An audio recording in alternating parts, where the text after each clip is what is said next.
DJ mini 4 pro fly more combo plus. Fly More combo plus বলা হচ্ছে এটাতে 3টা ব্যাটারি থাকবে এবং 3টা ব্যাটারি 45 মিনিটের ব্যাটারি ব্যাকআপ যুক্ত থাকবে। এখানে একটা বিষয় আপনাদের সাথে শেয়ার করব। যখন আপনি কোনো ড্রোন কিনবেন, আপনি ধরে নেবেন যেই ব্যাটারি মিনিটটা এখানে লেখা আছে তার চেয়ে 30% কম আপনি পেতে পারেন।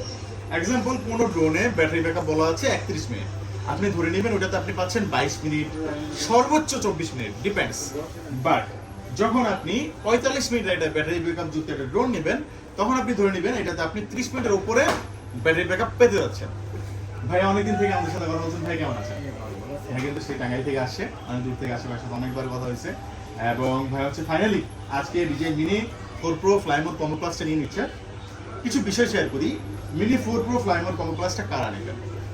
মিনি 4 প্রো ফ্লাইমোর কম্বো প্লাসটা মূলত হচ্ছে যারা একটু চার্জ ব্যাকআপ বেটার চায়। ক্লিপকে আমরা জানি ডিজে ক্লিপ কম্বো আছে 80,000 টাকার মধ্যে আছে, কিন্তু ওটার ব্যাটারি ব্যাকআপ কি অনেক কম, চার্জ পাওয়া যাচ্ছে না। যারা ভিডিও কন্টেন্ট বানাতে যাচ্ছেন তাদের জন্য কি চার্জ ব্যাকআপ নিয়ে একটু ইস্যু হচ্ছে। ব্যক্তিগত ব্যবহার করলে ঠিক আছে, এইটা ব্যক্তিগত ব্যবহারের জন্য ঠিক আছে, বাট প্লাস ব্যাটারি হওয়াতে এটা রিসেল ভ্যালুটা আবার বেটার। রিসেল ভ্যালুটা আমরা ভাই দেখছেন না, রিসেল ভ্যালু কেমন ছিল? 80-85,000 90-এর কাছাকাছি একটা রিসেল ভ্যালু ছিল। ভাই পরে দেখলো যে এত দাম দিয়ে যখন আমি কিনবো, আমি সেকেন্ড হ্যান্ড কেন কিনবো, রিসেল ভ্যালু যত বেটার থাকবো।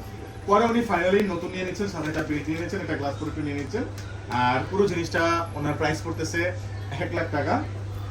আর এখানে আমরা যেই অফারটা ওনাকে বলেছি, প্রোডাক্টটা সম্পূর্ণ ইনটেক থাকবে, ইনেকটিভ থাকবে, অফিসিয়াল থাকবে, 1 বছরের অফিসিয়াল ওয়ারেন্টি থাকবে। ভাইয়া এইটা সার্ভিসের জন্য কি আপনার কোনো চার্জ দেওয়া লাগবে? কোনো হিডেন কোনো খরচ দেওয়া লাগবে? কোনো হিডেন খরচ, কোনো চার্জ কিন্তু নাই। ইভেন ডিজে কে এটা যখন ওয়ারেন্টির জন্য ক্লেম করা হবে, ডিজে কিন্তু আমরা দেখেছি 99% ক্ষেত্রে প্রোডাক্টগুলো ডিজে রিপ্লেস করে দেয়। তো আমরা আনবক্সিং করি, ভাইয়ের কাছে টাকাটা নিলাম। ভাই কেমন আছেন? টাকাটা না নিলে হয় না ভাই, টাকাও দিয়ে দেন, এটাও দিয়ে দেন। হ্যাঁ অবশ্যই, এটা করা যায় চাইলে ভাইদের ভালোবাসায়। তো এখানে এখানে কত আছে ভাই? এখানে 1 লাখ বরাবর, এখানে 95 95 টোটাল 1 লাখ টাকা আছে। এটা আমরা পরে কাউন্ট করব। আমরা হচ্ছে এখন এটা আনবক্সিংটা করি আর আপনাদেরকে দেখাই যে এটার বক্সে কি কি আছে। আমি একটু আনবক্সিংটা করব, যে কাটার পাচ্ছি না, খুঁজে ভিডিও করতেছি তো কলম দিয়ে করলাম। যদিও আমরা জানি যে পৃথিবীর সবচেয়ে বড় তলার হচ্ছে কলম, এমন একটা কথা আছে, বড় অস্ত্র। ইনটেক product DJI mini 4 pro fly more combo. ভিতরে এমন একটা ব্যাক পেজ হবে, এটা ওয়াটারপ্রুফ একটা ব্যাগ। হ্যাঁ, ভোলেন্টের মাইক্রোফোন ভাইরা নিয়েছিলাম, ভোলেন্টের মাইক্রোফোন নিয়ে কথা বলতেছিলাম যে ডিজে নিলে হয়তো বেটার হইতো ইনশাআল্লাহ। তো যাই হোক, এই যে হচ্ছে RC2, আমরা জানি যে RC2 তে আমরা মাইক্রোফোন কানেক্ট করতে পারি এবং ভয়েস রেকর্ডটা কিন্তু আমরা দিতে পারি, যেটা হচ্ছে RC2। আর এর সাথে কিন্তু আমরা ভিতরে দেখতে পাচ্ছি কি এই যে সেই ড্রোনটার 6 দিকে সেন্সর আছে। 6 দিকে সেন্সর বলতে আমরা কি বুঝি? আমরা বুঝি যে এটার উপরে, নিচে, সামনে, পেছনে, ডানে, বামে সব দিকেই সেন্সর কাজ করবে। অর্থাৎ কোনো কোনো অবস্টিকেল থাকলে এটা কি থেমে যাবে। এখানে কিছু কথা আছে, কিছু শর্ত আছে। চিকন তার, বৈদ্যুতিক তার, চিকন বাঁশের কঞ্চি, অনেক আছে না বাঁশ দিয়ে ছাদের মধ্যে, বা অনেকের আছে ছাদের রড একটা বেরিয়ে থাকে, ওই চিকন জিনিসগুলো কিন্তু এই সেন্সর ডিটেক্ট করতে পারে না। সো আপনারা যারাই এইটা ফ্লাই করবেন, তখন আপনার ছাদে চিকন দড়ি, লাঠি এগুলো থাকলে সেগুলো থেকে কিন্তু সাবধান অবলম্বন করতে হবে। পাশাপাশি আমরা যারা রাস্তায় ভিডিও করি, যে আমি বাইকে যাচ্ছি বা গাড়িতে যাচ্ছি, আমার ড্রোন তো আমার পেছনে ফলো করে আসবে, রাস্তার পাশেই বৈদ্যুতিক তার এবং তার খাম্বা থাকে। তো এটা একটা ইলেকট্রনিক ডিভাইস, কাছাকাছি চলে গেলে কিন্তু একটা শক ওকে দিবে বা ওকে টেনে নিয়ে আসবে, যেটা আমরা দেখেছি যে অনেকে বলে যে ভাই টেনে নিয়ে আসে।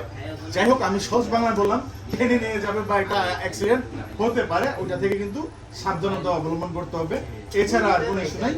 এইটা একটা সতর্কতা, এটা মেনশন করে দেওয়া ভালো, কারণ আমার কয়েকজন কাস্টমার আমাকে বলেছিলেন যে ভাই আমি ছাদে উড়াতে গিয়েছি, আমার ছাদে তো কাপড় শুকানোর জন্য দড়ি টড়ি ছিল, এখন এই দড়ির মধ্যে তো লেগে পড়ে গেছে বা ডেন্টেড হয়েছে, ভাঙে না সহজে। আর সুন্দর জিনিস, ছোট সাইজ। আর একটা বিষয় কনফিউশন থাকে, অনেকে আমাদেরকে কল দিয়ে জিজ্ঞেস করেন যে ভাই 249 গ্রামের ঘটনাটা কি। আবার অনেকেই দেখলাম বিভিন্ন গ্রুপে পোস্ট দিয়েছে যে আমি দেশের বাইরে যাব, আমার ড্রোনটা তো ওজন করলে দেখা গেছে বেশি হয়, আমার কি কোনো অসুবিধা হবে কিনা।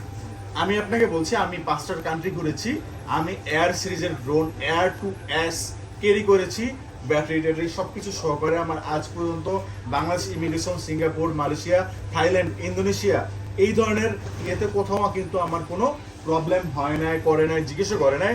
আমি ক্যারি করছি, ফ্লাই করছি, আমার কোনো ইস্যু হয় নাই। এয়ার টু এস যেটা, এটা কিন্তু মোটামুটি প্রায় অনেক হেভি ওয়েটের একটা ড্রোন। সো সেই ক্ষেত্রে এটা একটা মিনি সিরিজের ড্রোন, ক্যারি করার ক্ষেত্রে বা এয়ারপোর্টে নেওয়া আনার ক্ষেত্রে কোনো ইস্যু নাই। আপনার এটা নিয়ে কোনো ভয় পাবেন না বা চিন্তা করবেন না। সো এইটা আপনাদের সুবিধার্থে আমি আপনাদেরকে ইনফরমেশনটা দিলাম। তাহলে আমরা এটা এখন অ্যাক্টিভেশন প্রক্রিয়াতে যাব। ভাইয়াদের জন্য অনেক অনেক শুভ রইল। ভালো থাকুন, খোদা হাফেজ, আসসালামু আলাইকুম, ভালো থাকুন, আল্লাহ হাফেজ।